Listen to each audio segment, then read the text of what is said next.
Hi, today on Rock and Roller Derby with Suzy Hotrod, I have a very special guest. I am joined by Gina Birch of the Raincoats. If you don't know them, they were an all-female English post-punk band that started in England in 1977. They have been incredibly influential as a part of music history. They were basically circulated on every Riot Girl era mixtape. They are championed by Kurt Cobain, who's their number one Riot Boy fan, and after booming in the 70s, began playing again in the 90s and had a second resurgence. And then also Gina has come out with her first solo album entitled I Play My Bass Loud, coming out from Third Man Records on February 24th. Welcome, Gina Birch. Thank you very much. Yeah, sounds good. I like that intro. Thank you. So to start back in our music history, because it's really important that we tell these stories, the singer of the Raincoats, Anna Da Silva, she sees Patti Smith in 1975 and becomes baptized into the Church of Rock and Roll. And then Palmolive, who first became the drummer in the Slits, goes to a show and sees a wild, crazy girl running around.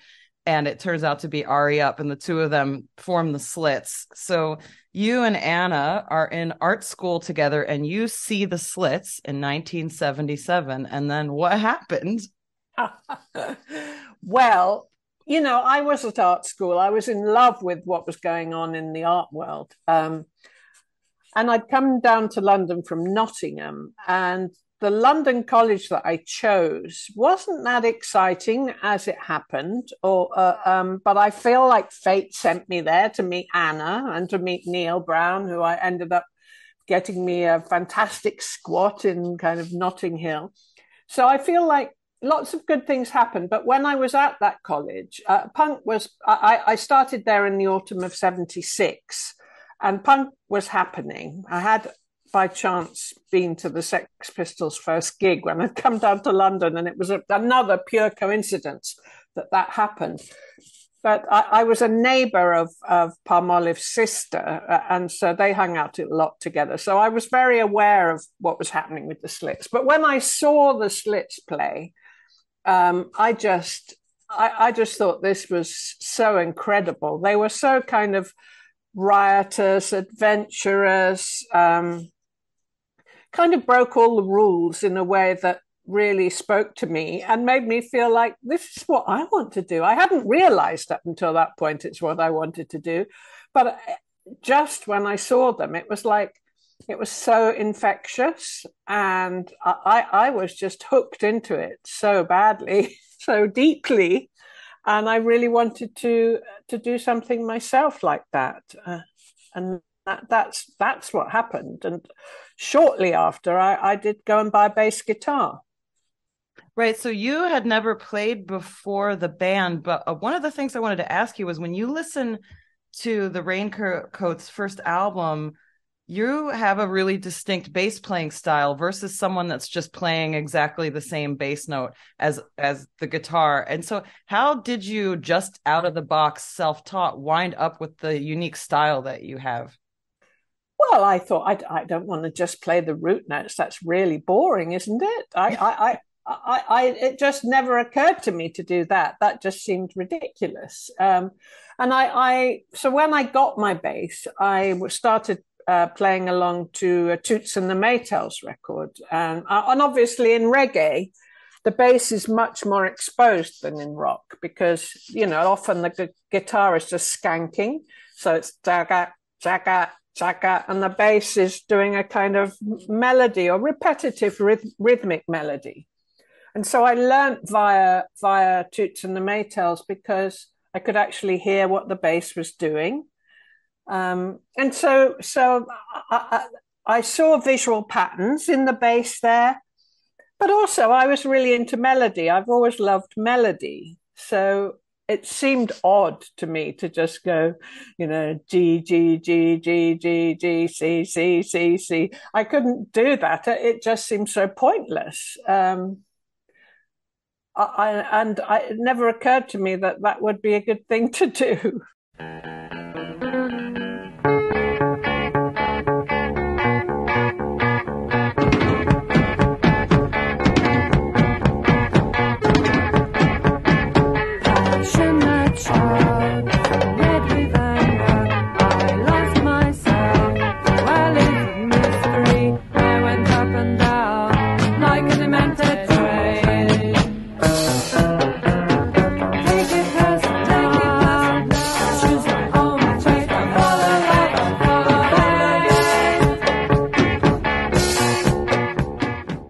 one of the things that I feel like when I listen to the Raincoats is the sound, of course, is really unique.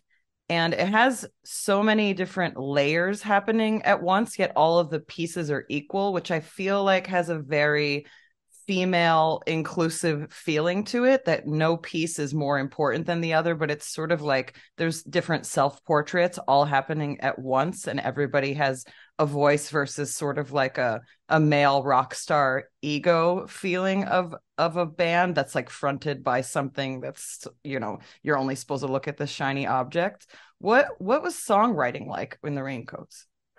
Well, I'll just talk a bit about what you just said first, because I think it was interesting that we kind of were all learning together, and so we wove our parts together. They kind of wove into each other, and we tried to we learned in the room together. And I think it was a little bit to do with Anna, who was a bit older than me, and had been brought up in Madeira, university in Lisbon, had older cousins, and they all kind of were very into early rock and roll, and the Beatles, which and I think Anna, from watching the Beatles, really liked this idea that each Beatle had a strong personality. I mean, I know John and Paul were the kind of leaders, if you like, but she really liked the idea that everybody in the band would contribute. So she was always very encouraging for all of us to write. And I don't know if I would have really written as early as I did if I hadn't been encouraged by Anna. So I wrote the words to No One's Little Girl.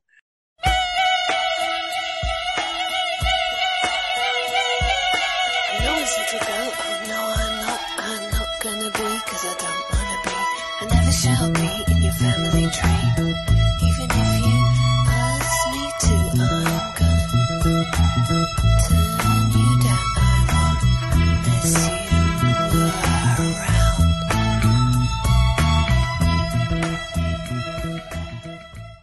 So when I came to London, I felt like this is the time for me to be my own person, you know, and it was my own little brand of feminism, I suppose, which I hadn't quite clicked with, really. It was only when Vicky joined the band that she said, well, you know, you may not call yourselves feminists, she said, but what you're doing, you know, writing your own material, being in charge of your own artwork and in charge of your own kind of way of doing things, that is a feminist act. You're not being told what to do by all these men around you. You know, it's a very female thing that you're doing. So songwriting for us was each of us would bring an idea, sometimes lyrics, sometimes with a melody too, but quite often that would evolve in the rehearsal room. And so then we would work together to take the song somewhere, and then we'd say, oh, what about this bit here? And what about that bit there? And we tried not to follow like traditional verse, pre-chorus, chorus, you know, verse, middle eight. We kind of eschewed the idea of a traditional song structure.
did you ever meet anybody after performing that told you how they couldn't believe what they saw and you were such an influence on them at that time? You probably still do every time you play, but.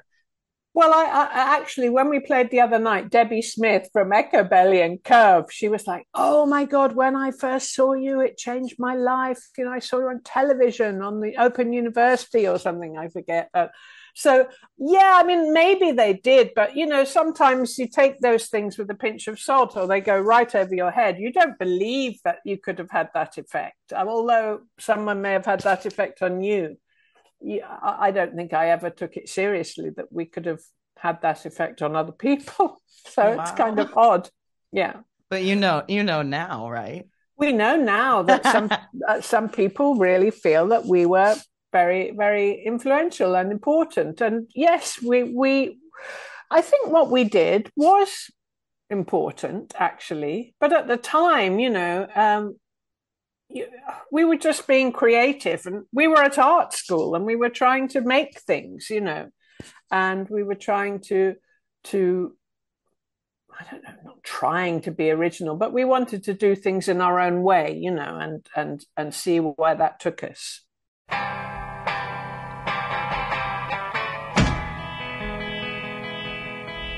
I met her in a club down in Old Soho where they drink champagne and it tastes just like cherry cola. C-O-L-A cola. She walked up to me and she asked me to dance. I asked her her name and in a dark brown voice she said Lola. L-O-L-A Lola. La la la la Lola.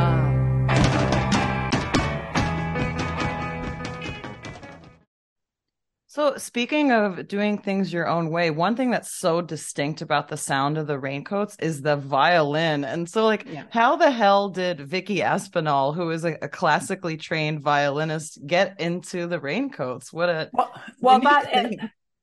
is odd. I mean, Palmolive, who was playing drums with us, she was very, very close friends with Timon Dog, who ended up being involved with the Clash. I mean, they were all friends. Palmolive used to go out with Joe and all that, and they were all kind of mates pre-punk.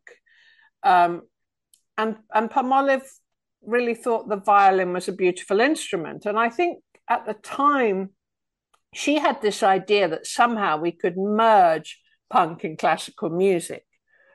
We didn't realize that because she never told us that at the time. But anyway, she put an advert in a bookshop, in a kind of left field bookshop in Camden Town, to say, violinist or keyboardist wanted, strength, not style. So somebody who had, you know, kind of strong ideas and strong opinions, but who wasn't completely besotted with, you know, looking this way or that way. Anyway, Vicky took the ad away with her and thought, Vicky came to see us with her friend Caroline.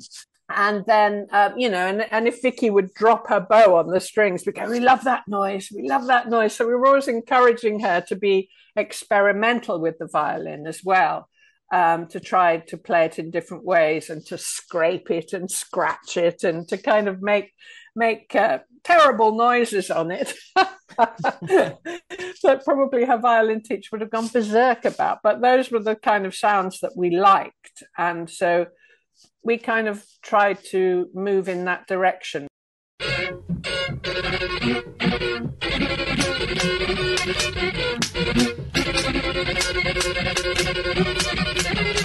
I hear music outside, and I hear music inside,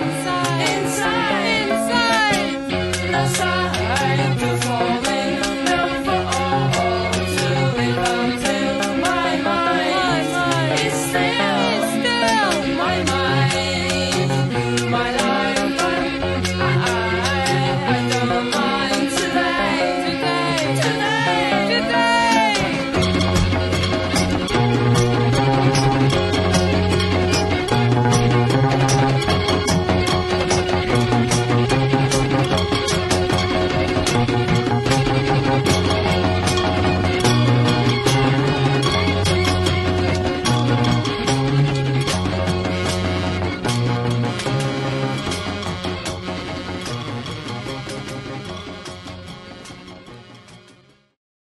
You're listening to Rock and Roller Derby with Suzy Hotrod on listener-supported radio, WFMU. Up next, the second part of my interview with bass player Gina Birch of the Raincoats, where we speak about her new solo album, I Play My Bass Loud. I really noticed in the new music that you made, there's a lot of external inner dialogue. You speak to yourself or answer your own questions. And I think one of the most powerful songs is when you were saying earlier about kind of like yelling something, but you say, do you ask me if I'm a feminist? Why the hell would I not be? Like, are you kidding me? And I think that's like your anthem. Can you talk a little bit about that song?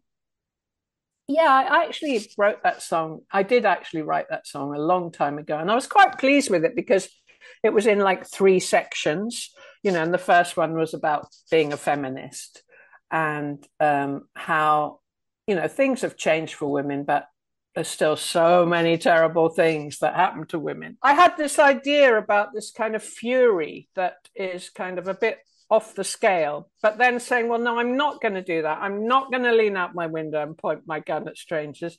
I'm not going to rant in post offices, but I will implode inside my own head with the kind of the fury and the frustration of just living this life, just seems sometimes so impossible. And now I'm going to say, but I'm not only those things. I'm this other thing as well. I'm this thing that loves, is a loving, lovable person who loves the sunshine and kindness and all those things, and even drugs. And it's about.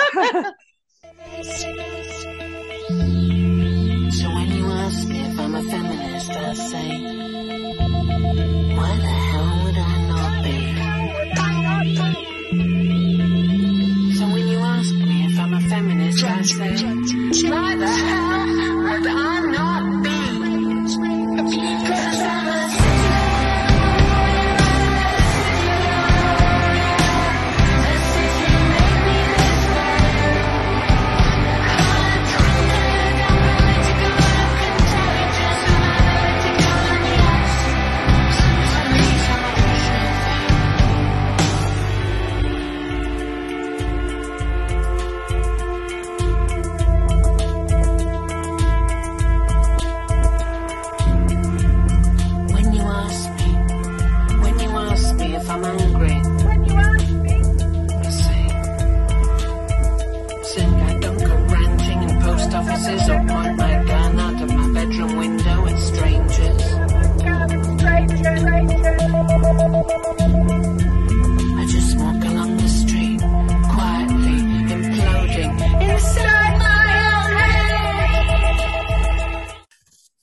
It's funny because really, when the Raincoats stopped, we had no idea that it would ever have a life again. But really, it was several things that happened. One was, CDs were coming out. Of course, when we first started,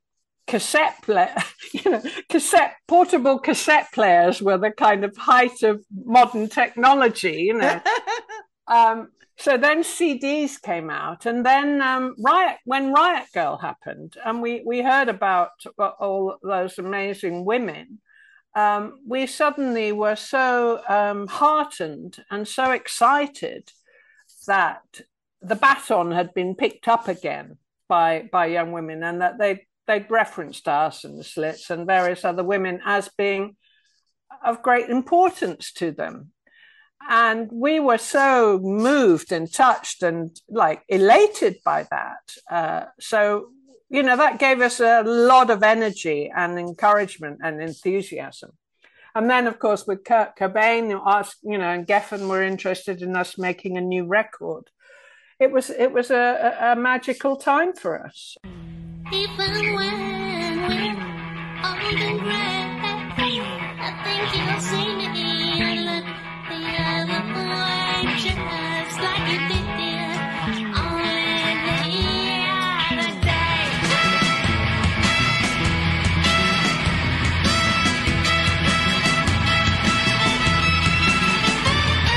Sit on a park bench without grandchildren, dear, and you'll catch my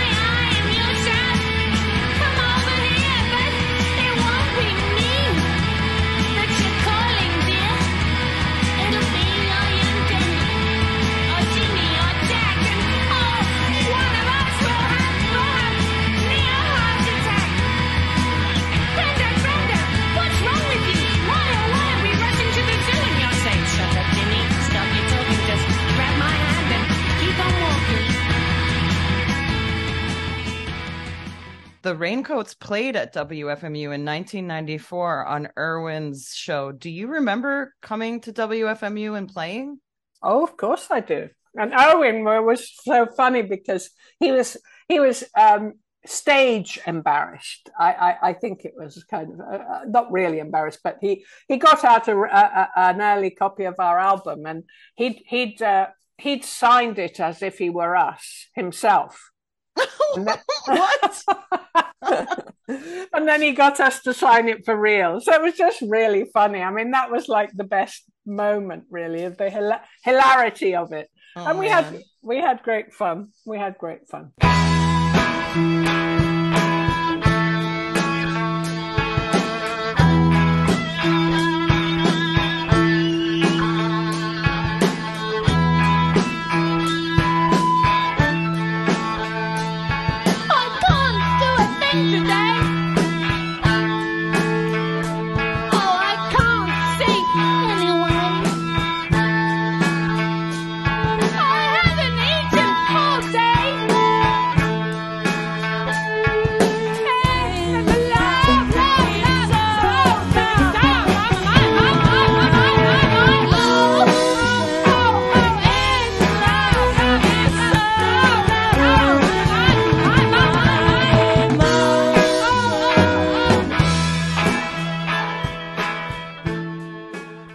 I'm speaking here with Gina Birch, known for being the bass player of the Raincoats, who also has written a new album that's coming out on Third Man Records entitled I Play My Bass Loud. And I wanted to ask you about the song I Play My Bass Loud, because it has the feeling of you screaming out the window, I'm going to play my bass loud. And also, I would like for you to speak about how many women played their bass loud on this recording. Well, it was funny because it originated because I was making a little film with my very good friend, Helen McCookery-Book, aka Helen Reddington, who had written a book called The Lost Women of Rock. We decided we'd both write a song which would be able to be, bought for this thing. Anyway, so I got some of the women on the film to come and play bass. So I started with a bass line, and then I started building up. So I put lots of bass lines of my own on top. Then I got Shan from the Nips to come and she put something on. Jane from the Modettes, she came and put something on. Helen McCookery-Book, she came and put something on. And then Angel Olsen was in town. So Emily from Angel's band came and put something on.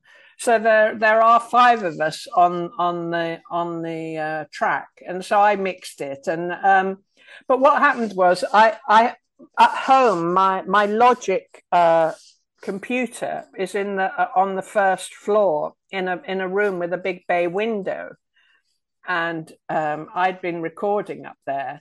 And so I just had this idea that I'm standing in the window playing. So I raised my window high. So I liked the idea that I was kind of this blaster of bass, I would be yelling down the street, I yell across the street, I play my bass loud. And it just all came tumbling out, it's like a stream of consciousness.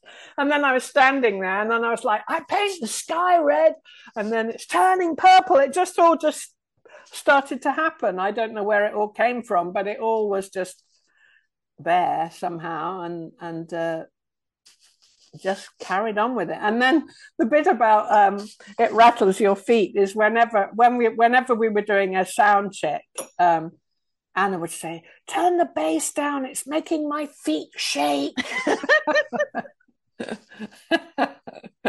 And I was like, good. I was thinking, good. No, I wasn't really. I don't want to rattle her feet, but I like the idea of it can shake your foundations, So I got the shaking the house down was another thing, So I was shouting these different phrases back, are you ready for this? Are you ready for this? It's so wild to hear you say the words, because the song is so embedded in my head. It's like I've heard it now so many times, and now I'm hearing it coming right out of your mouth. It's so neat. Great. Yeah. I raised my window high.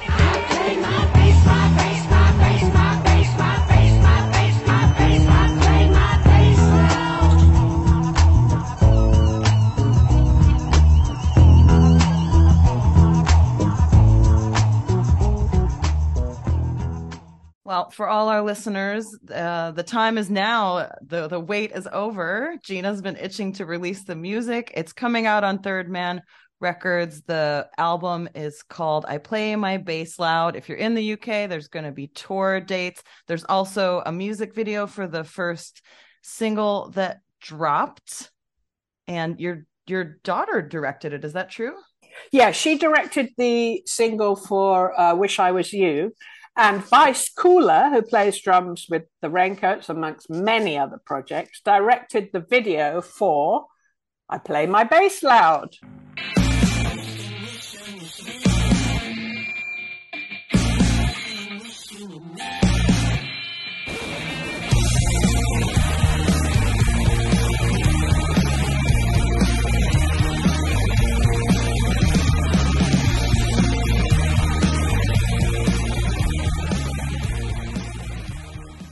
This has been a great interview, Gina. Thank you for joining me today. I've written it all upside down. So. Great. Read it backwards and upside down and inside out. We're ready. That's very rock and roller derby. Hey, you're listening to Gina Birch with Suzy Hotrod of Rock and Roller Derby. We are on listener-supported radio, WFMU. That sounds like I'm laughing. Okay, I've got to do it myself. You're listening to Gina Birch on Suzy Hotrod's show of Rock and Roller Derby. This is listener-supported radio, WFMU. WFMU! Listener-supported radio! Suzy Hotrod of Rock and Roller Derby. Gina Birch. Gina Birch of the Raincoats, you make me blush. Well, thank you so much. This has been a great conversation. I feel really inspired, and you give me the chills in the best way. Oh, thank you. It's been really fun. I've really enjoyed it. Thank you. Lovely questions, lovely chat, and hope to meet you properly soon. Good day to you, Gina. Bye. Good Happy day. touring. Bye. Thank you. Bye.